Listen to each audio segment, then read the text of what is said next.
So now we're on to the book of Numbers, the fourth book in the Bible, the fourth out of five in the first five books, which are commonly referred to as either the Pentateuch or the Torah. In these videos going forward, especially from here, there are two resources that I relied on very heavily for a lot of my slides and things.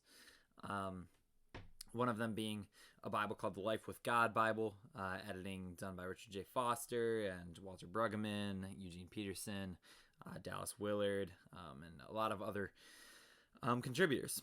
Also, I use the Bible Project videos, which are wonderful overviews of the biblical narrative, as well as they have a lot of other great content. So definitely check those out because they're very helpful. But moving on, let's see what's going on in Numbers. So where we left off in Exodus, because Leviticus doesn't have any story to it, where we left off, we are in the wilderness with the Israelites. So they have left Mount Sinai and they're headed towards the Promised Land. So the first four chapters are just a long census of all people.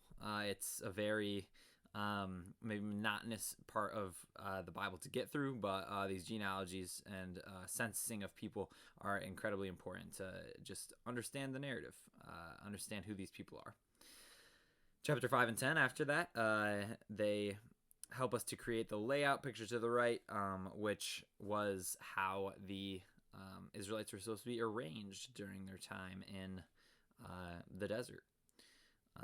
So it has the tabernacle in the middle, the Levites around it in those tents, and all of the different tribes around in kind of a cross form like that, which is very interesting.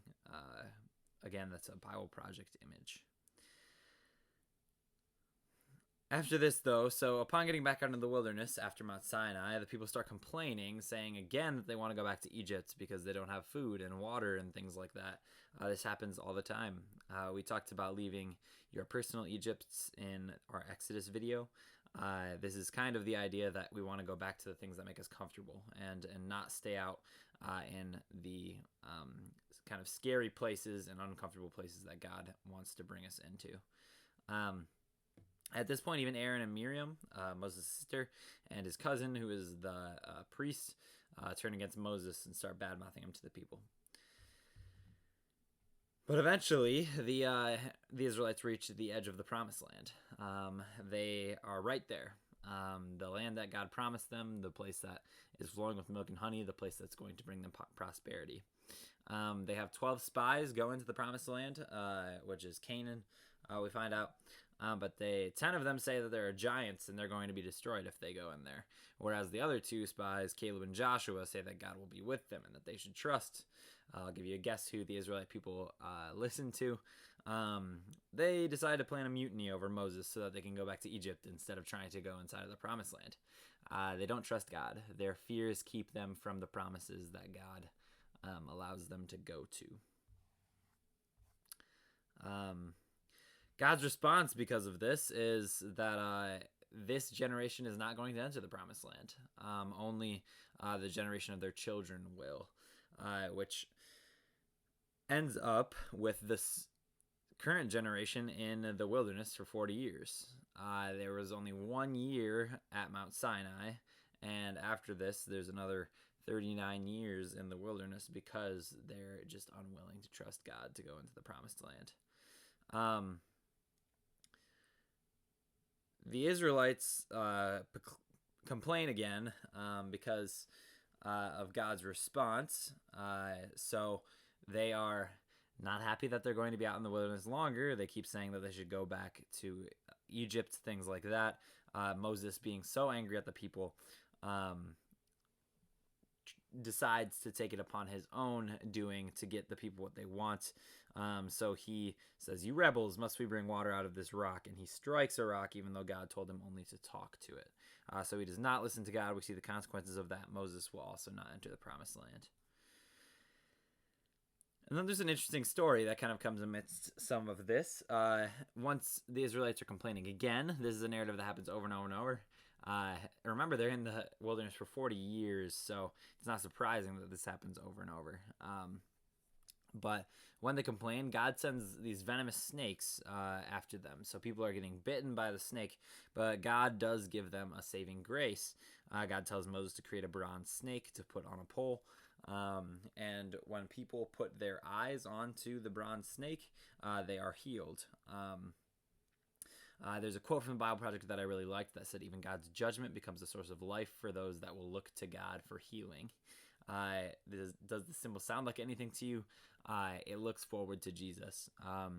Although the snakes and the poison come to us, if we keep our eyes fixed on Jesus, we will find the healing that we desire.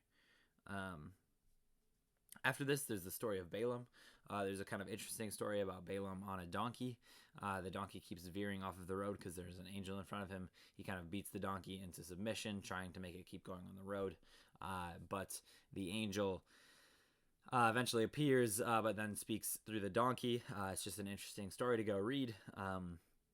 But going forward, Balaam becomes kind of this interesting character, the king of Moab, who is near the promised land, sees how the Israelites, the new generation, are becoming powerful, the ones that are going to come into the promised land. And then he asks Balaam to curse the Israelites so that they can't take over his area.